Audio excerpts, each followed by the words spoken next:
Alright, hello everyone, and welcome back to the daily update on my 1000 day challenge. This is day 568, so let's get things started.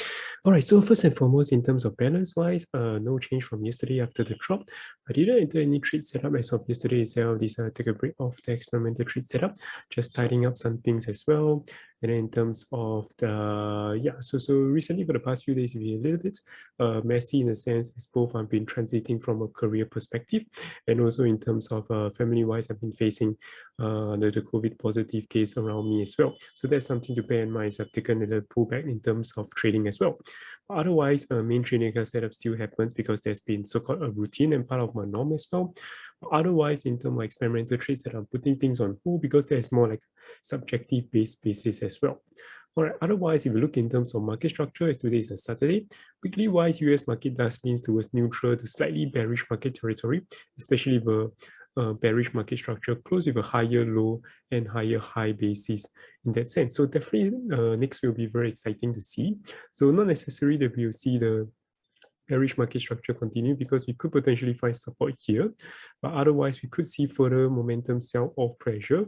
And in terms of how far we could retrace from the top, if you measure from the top itself, we have just retraced not even a double-digit retracement, just 8 to 9% right now. Sorry. So yeah, even if we do retrace, say up to even a 20% discount, that will still be a very far away from me and we still have some distance to go. So definitely I do see that we could definitely even retest to this region or even to this region itself, whereby potential strong support could be established itself. So previously, in terms of support-wise, you see in 2018, there was a support over here. And then in 2020, of course, the COVID led to an unexpected drop. And then we have a drop over right over to here itself. All right, so nothing to be too much of a concern about. Further retracement is definitely to be expected. So to expect some volatility as well. So for me right now, I'm just staying put with where I am in terms of position wise. I do hope actually if there's actually further discount, I will actually start to take further or more leverage in this particular manner, simply because I do see this as short-term great buying opportunity, but don't be too greedy right now.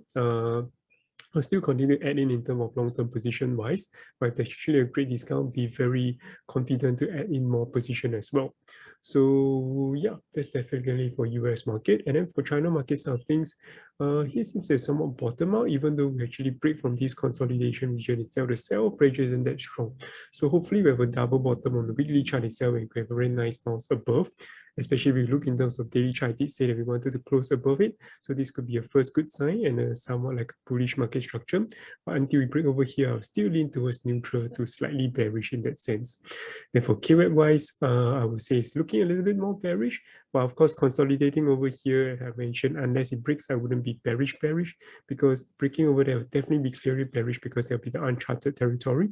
But breaking above it from here after a long consolidation period itself could also be a very good sign that we have a very large swing of momentum.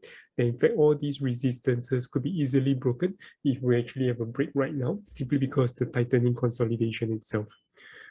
All right, and then finally for Bitcoin itself, we're still trying to hold the 40K mark, even though we've broken both 20 and 50 simple moving average, 20 exponential and 50 simple.